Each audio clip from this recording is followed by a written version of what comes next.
Hi, I'm Matt with Doug Andrus Distributing. Today we're going to be talking about pre-trips, who does them, when, and why they're important. So to answer that last question, why they're important, first off, it's because you want to make sure that you have safe equipment as you're driving down the road. And then secondly, you also are required by law to do a pre-trip at the start of every duty cycle. Anybody who's required to do it is going to be a commercial driver, anybody who drives for a living. And if you hold a Class A or Class B CDL, generally you're going to be required to do a pre-trip every day that you're driving. Okay guys, so as we mentioned just a little bit earlier, we are going to be doing a pre-trip inspection, and the first thing is going to be checking the overall condition of the vehicle. What we're going to be doing is, as we first walk up, we're going to be looking for things like any leaning, any obvious body damage, anything missing. Those are going to be kind of just cues to you that, hey, something might be going wrong with this, something might not be safe. And so that's something that we want to be paying attention to even as we are just walking towards the vehicle. Right now we're going to be looking under the hood at the engine compartment and doing our inspection there. So I'm going to go ahead and open up the hood here. And what I like to start with first is checking your fluids. So of course the first one and the most important is your oil. Then you also have your power steering and your coolant here. After that, I go down here and I start looking at my pitman arm, my suspension, shocks, general condition of the frame under here, this side of the engine, just if I notice any leaks, anything out of the ordinary. And then also, while I'm over here, I also check the tires, since it's so easy to see. Making sure that on steer tires we have at least 4 30-seconds of tread, no big chunks missing anywhere, no uneven wear, it's in good shape. I also look at the outside of the rim here, make sure that all my lug nuts are here, that I don't have any leaking from the hub, and that my rim is in good condition, no cracks, anything like that. Once I feel comfortable with what's going on this side of the engine, I move around to the passenger side, which we'll do now. And we're going to be looking at some of the same things as we did on that side. So your suspension frame, on this side it's a little easier to see both your fan and also your belts. So you want to check, make sure that they have a good amount of tension on them, no damage, nothing split, cracked. You also want to check your washer fluid, make sure you have a decent amount there. And then the same thing with the tires. So you want to make sure that your steer tires, again, you have that 4 30-seconds in good shape. And again, check your rim, hub, and lug nuts on this side as well. So once you're done with that, you can go ahead and close the hood, and we'll move on to the next step of the pre-trip.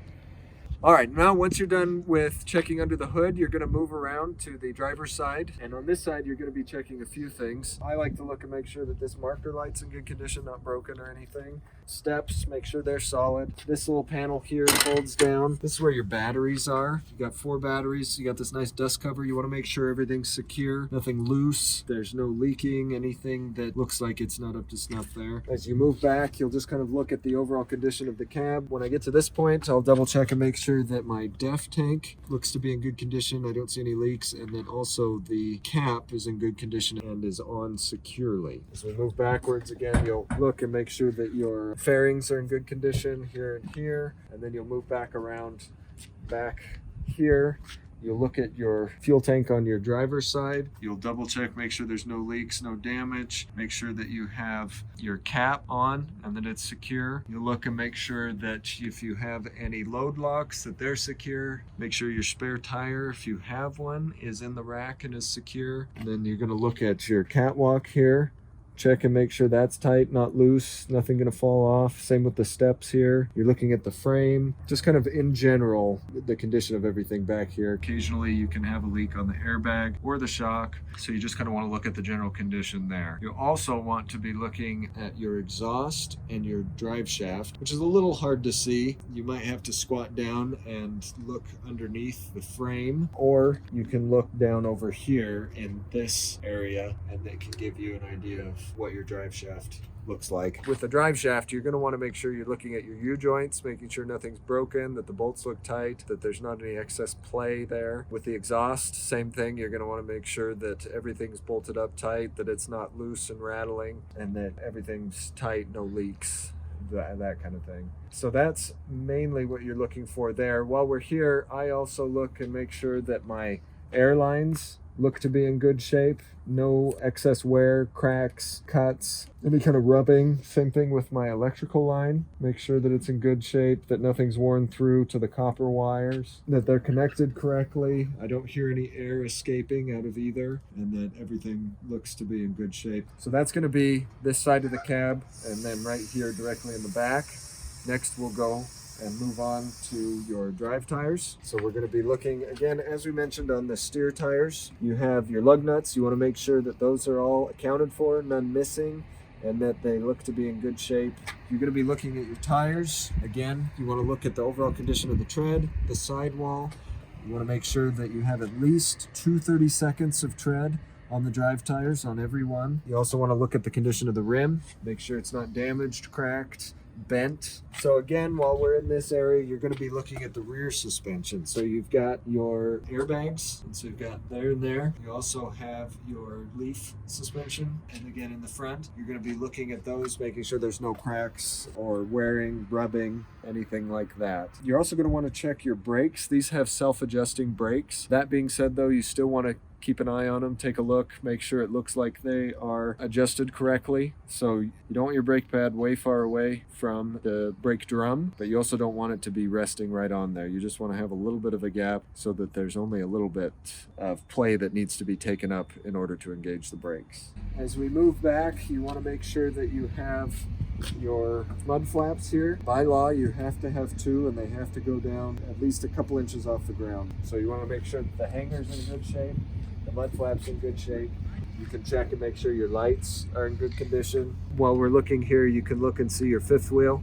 Make sure your fifth wheel looks in good condition. If you have a trailer hooked up, that the fifth wheel handle's all the way pushed in, that the jaws are locked correctly around the kingpin, and that everything looks to be in good working order. So now we're going to be looking at the trailer. First thing again is looking at the front. I look at the electrical box and the air connectors, make sure that they're good on the trailer side.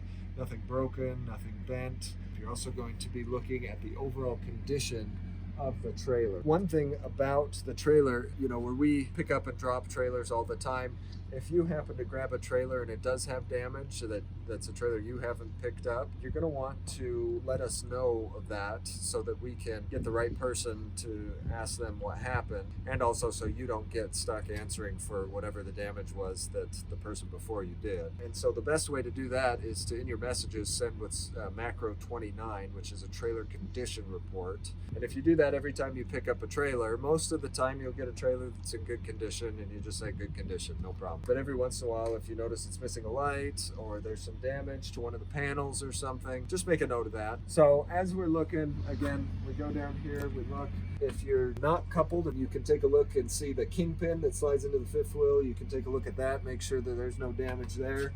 These plates and the slats here, make sure they're not damaged. Occasionally somebody can hit those with the fifth wheel and damage them, so make sure that they look to be in good condition. You'll come back here, again, look at the overall condition of the trailer. You'll be looking at your lights. At this point, you'll have your lights on as you're walking around so that you can see that all of your lights are working. You'll come to this point, you've got your landing gear. You want to make sure that it's dollied all the way up, because you never know when you're gonna go through a dip or something, and that dollying it up not all the way might just not be enough. While you're under here, you're also going to be looking at your lights at the rear of the truck and make sure that those work, both the turn signals and the brake lights. Farther back, you're going to be looking again underneath, looking for any damage. Your trailer blades here, you're going to be looking, making sure that nothing's got scraped off or hit. Again, just going over the overall condition, lights, everything. Once you get back to this point, you'll again look underneath. So you want to look and make sure your air lines look to be in good condition, that your tandems, the rail here, no damage, that your pins on your tandem are all out. There's 4 pins, 2 on each side. You'll want to make sure that your pin release here is in the locked position, that there's no leaks, everything looks good, that your trailer suspension is on that little box there. So again, tread depth on trailer tires is 2 seconds. And just like we did on the other tires, you'll be looking at your lug nuts, your rim, and on this, so these have auto inflators. That's what these are. So these use your central air system to actually keep the tires aired up. And so you want to make sure that there's no leaks. You don't hear any air hissing. Everything is nice and tight and sealed. Also, these have a clear window here where you can see your hub oil. You can see the level, and you make sure that that is at the full mark. Again, you'll be looking at suspension, brakes, mud flaps and hangers. You're going to look at a number of things here. Make sure your bumper stops here are in good condition. Lights are all working, both brake lights and turn signals. Your ICC bumper here is in good condition. No bends or breaks. Usually when I'm back here, I double check the license plate, make sure that my registration's current, everything looks good.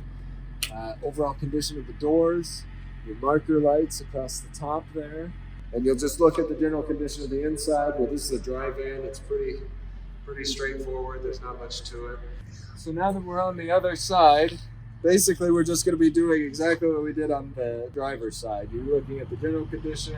There's really not any difference on this side. The only thing I can think of is that on these trailers, you will want to double check. This is your registration box. Just make sure you have your registration and DOT inspection sheet in there and that it's current.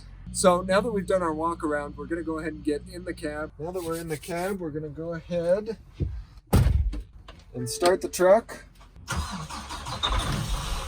And usually while I'm letting the truck idle, I'm going to be looking around the cab and making sure that everything's secure. Make sure everything's where it needs to be put away in our different cubbies, closets, under the bunk. Those kind of things, just so we don't have any dangerous projectiles flying around. Once I've done that and the truck is idled for a little while, I'm going to look at my gauges. So you see we have 6 analog gauges here. You've got your tachometer, your oil pressure, fuel and DEF levels, air, your air tanks. You've actually got 2 little spindles there, white and blue. That's the white is for your primary, the blue is for your secondary air tanks. Then you've got your coolant temp and then your speedometer. So what I'm looking for immediately after starting is my oil pressure. You want to make sure that that comes up immediately. If it doesn't, you want to shut that off because that's one thing that'll kill an engine pretty quick is not having oil. You also want to double check your air pressure. So normal operating air pressure is usually anywhere between 110 and 130 psi, and it'll bounce back and forth as you're driving. Your coolant temperature, so it's going to be somewhere generally between 150 and 200 degrees Fahrenheit. If you're pulling a hill or something, it'll get a little above that, but then you'll hear the engine fan kick in and it'll drop you down. One nice thing about these is you also have some extra gauges here in the center console on this truck that can show you things like your pressure on your airbags of your truck, your oil temperature, turbo temperature, transmission temperature, and front and rear differential temperature. So those things are just, useful information for you. If something gets too far out of line though, your truck will throw a code and you'll know something's gone wrong there.